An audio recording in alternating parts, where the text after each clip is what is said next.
Captain Elena Vasquez watched the sensor readouts with growing unease. 347 ships. The hegemony had sent an entire battle fleet to destroy her single explorer vessel, the Defiance Dream. They really don't want us reaching. "The Andorian system," muttered her communications officer, Lieutenant Chen. Elena's jaw tightened. The Dream was a deep space research vessel, armed with nothing more than basic defensive shields and a single plasma cannon meant for asteroid mining. Against the hegemony's war machines, it was laughably outmatched. The hegemony, a coalition of 12 alien species that had ruled this galaxy arm for millennia, had made their position clear. Humanity was not welcome beyond the Sol system. They had tolerated human expansion to a few nearby colonies, but the moment humans showed interest in the resource-rich Andorian cluster, tolerance had ended. "Incoming transmission," Chen announced. The main screen flickered, revealing the imposing figure of Admiral Kethvar, the hegemony's supreme fleet commander. His reptilian features were arranged in what humans had learned to recognize as contempt. Human. "Vessel." Kethvar's translated voice crackled through the speakers. "You have violated hegemony space. Surrender immediately, and your death will be swift." Elena stood, straightening her uniform. "Admiral, we're on a peaceful scientific mission. We have no intention of—" "Silence." Kethvar's crest flared crimson.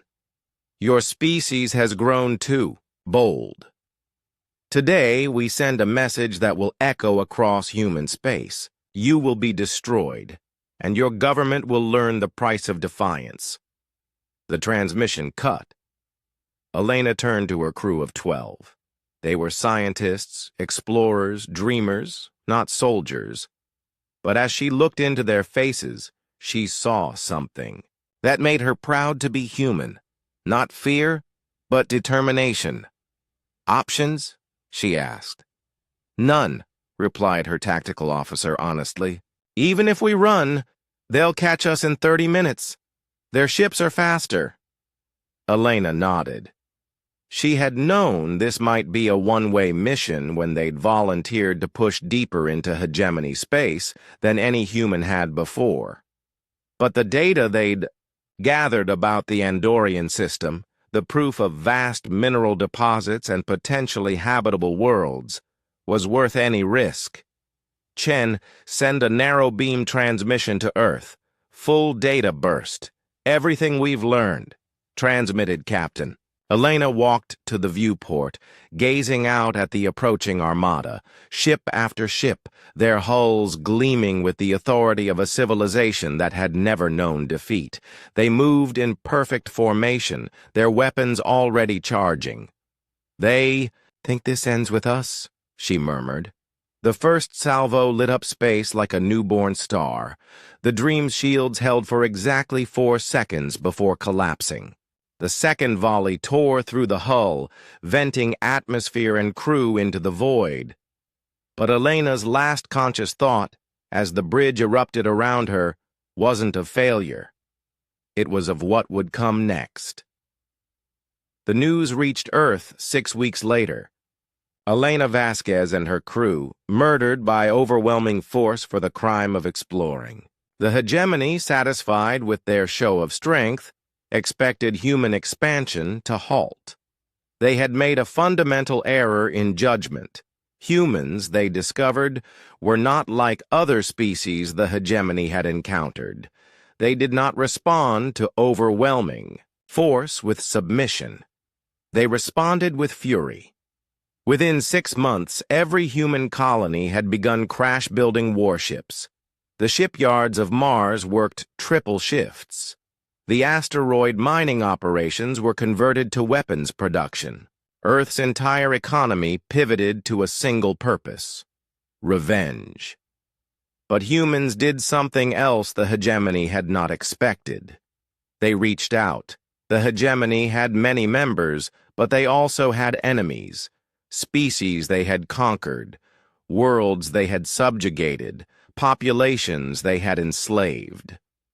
Humanity's diplomats found these forgotten victims and offered them something the hegemony never had: partnership, not domination. The Kasari, whose homeworld had been stripped of resources 3 centuries ago, provided their expertise in shield technology. The Vorthak, survivors of a genocidal campaign, shared their knowledge of hegemony fleet movements. The Zilani offered their mastery of stealth systems. 2 years after Elena's death, the counterattack began. It started small: raids on hegemony supply lines, hit-and-run attacks on isolated outposts. But it grew. Human-led fleets, crewed by a dozen different species united in their hatred of the hegemony, struck deeper and harder with each passing month. Admiral Kethvar found himself facing an enemy unlike any he had encountered. Humans fought with a brutality that shocked even veteran warriors, but it was their capacity for alliance building that truly terrified him. They turned the hegemony's own oppressed subjects against them, offering freedom where the hegemony had offered only submission. The war raged for 5 years. Star systems changed hands multiple times. Entire fleets were lost in single engagements. But slowly, inexorably, the tide turned. The final battle took place in the Andorian system, the very place Elena had died trying to reach. The hegemony's remaining forces, now outnumbered 3-1 by the human-led coalition, made their last stand among the asteroid fields. Admiral Sarah Chen, Lieutenant Chen's daughter, who had joined the fleet the day she'd learned of her father's death, commanded the human forces from the bridge of the dreadnought Elena's Revenge. As the hegemony fleet finally broke and scattered, Sarah thought of the lone explorer ship that had started it all. 12 people, armed with nothing but curiosity and courage, had triggered the fall of a galactic empire. The hegemony's surrender came 6 months later. In the treaty negotiations, the human delegation had only one non-negotiable demand: a memorial. Station would be built at the coordinates where the Defiant's dream had been destroyed. Every ship passing through the system would see it and remember the cost of underestimating humanity's capacity for both exploration and vengeance. Elena Vasquez had set out to map new worlds for humanity. Instead, she had given them an entire owie.